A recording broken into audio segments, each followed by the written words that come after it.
조합제TV 시청자 여러분 안녕하십니까. 2022년 3월 10일 오전 11시 30분입니다. 3월 10일은 역사에 남는 날입니다. 2017년 3월 10일 헌법재판소는 박근혜 대통령에 대한 탄핵을 결정했습니다. 8대 0으로서 대통령 파면을 결정한 날입니다. 바로 그날 그 탄핵 결정에 직접은 아니지만 간접적으로 영향을 주었던 윤석열 후보가 당선되었습니다. 참 대한민국의 역사는 드라마틱하다는 생각이 듭니다. 더구나 박근혜 대통령이 속했던 그 당 출신 대통령 후보로서 어제 개표가 시작되었고 오늘 새벽에 아슬아슬하게 정확하게 말하면 24만 7,077표의 차이로 당선되어 가지고 이제 윤석열 시대가 열렸습니다.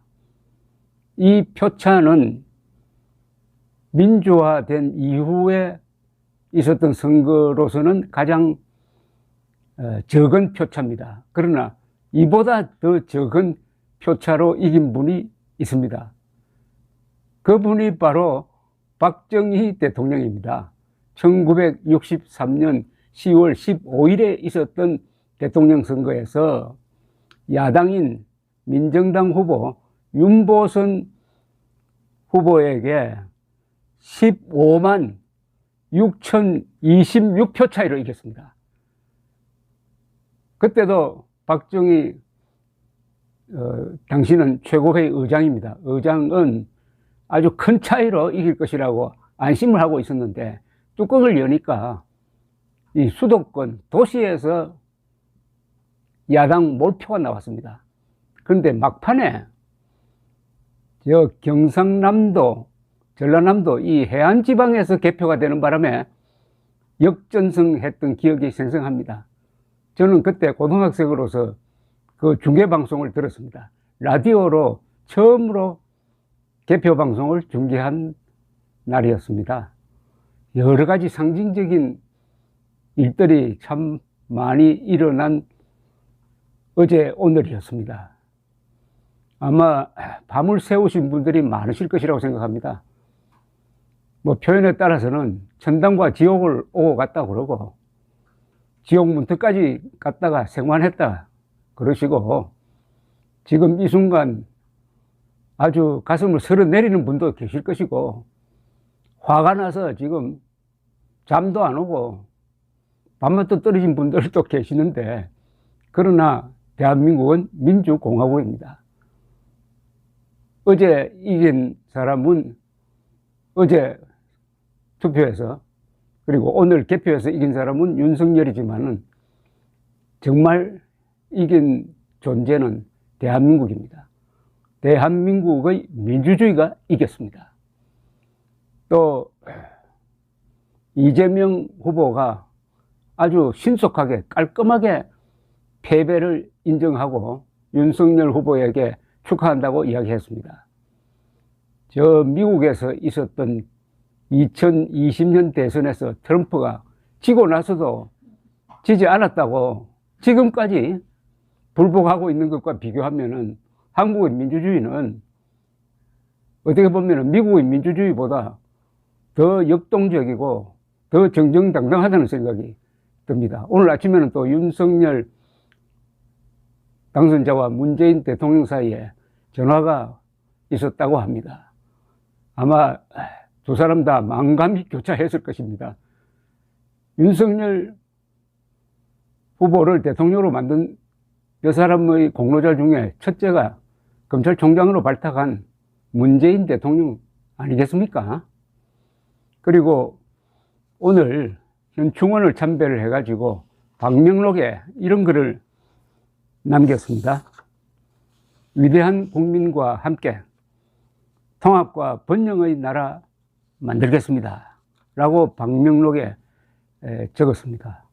오전 11시 30분부터 국회 도서관에서 기자회견을 열고 여의도 당사에서 유영민 대통령 비서실장과 이철희 정무수석을 접견한다고 합니다.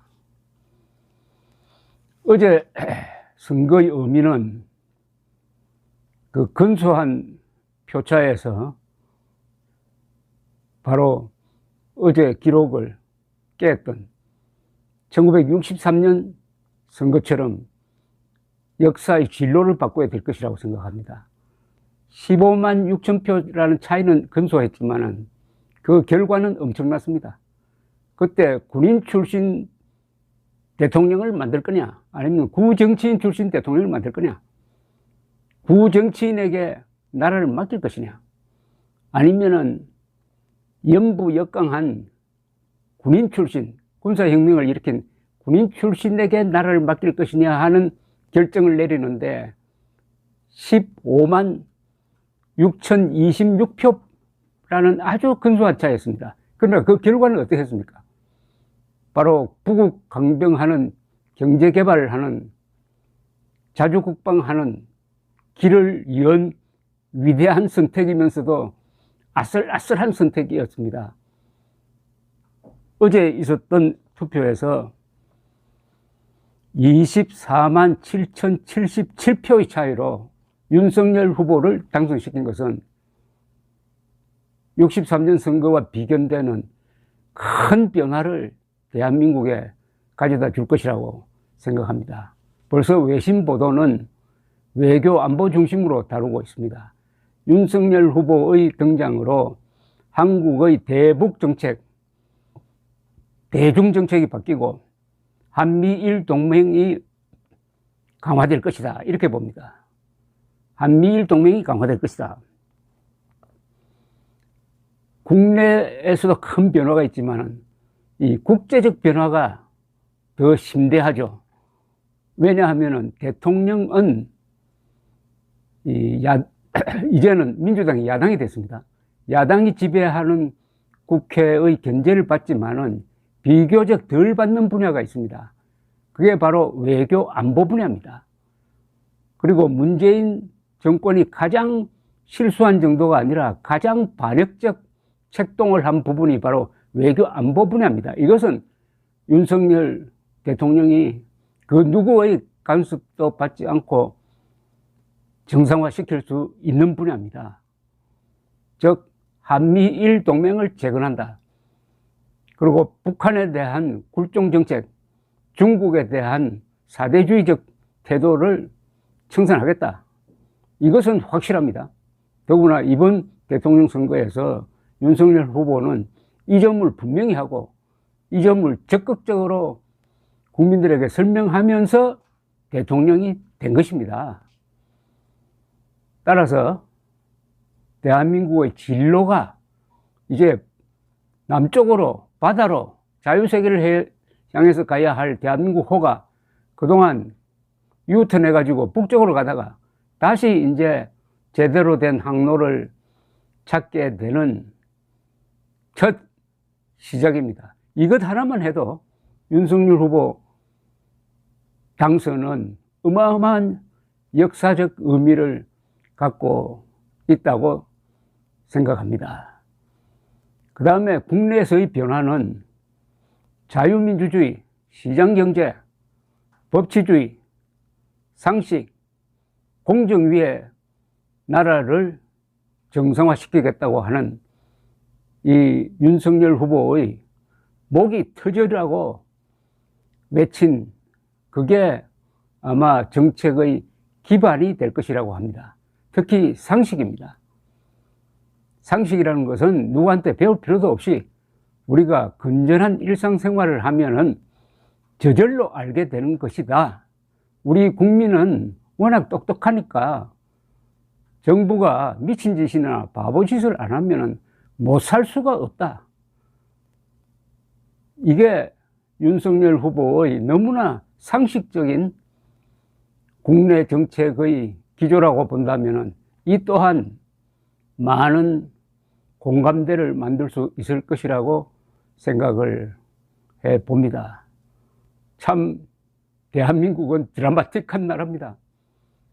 박근혜 대통령이 탄핵된 이날 5년 전 생각하면 참 악몽이었습니다. 대통령 선거 때 몇 번 악몽을 꿨습니다. 저도 악몽을 꾼 게 아니라 악몽을 겪었죠.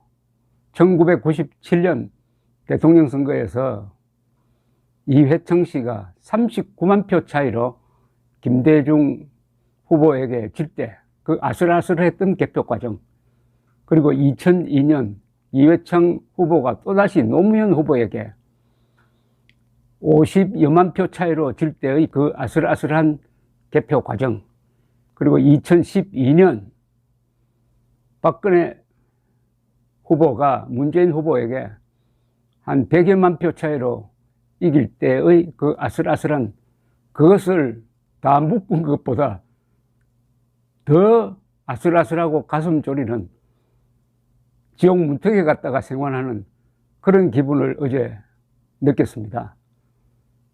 저로서는 기쁘기가 한량 없습니다. 그러나 이재명 후보를 찍었던 한 1,500만 명 되는 분들의 생각은 또 어떻겠습니까? 이 다른 생각을 다 한대로 어우르는 게 바로 민주주의의 위대한 점입니다. 그러려면 기준이 있어야 됩니다. 그게 바로 법입니다. 법이 통합하는 겁니다. 정의라고 하지만은 그것은 법으로 뒷받침이 돼야지 5천만 국민이 제마다 자기가 주장하는 바를 정의라고 하면 되겠습니까? 영어로 justice는 정의란 뜻도 있지만은 법이란 뜻이 있습니다. 이제는 법이 정의가 되는 나라를 만들 수 있을 것이라는 희망으로 벅찬 아침입니다. 감사합니다.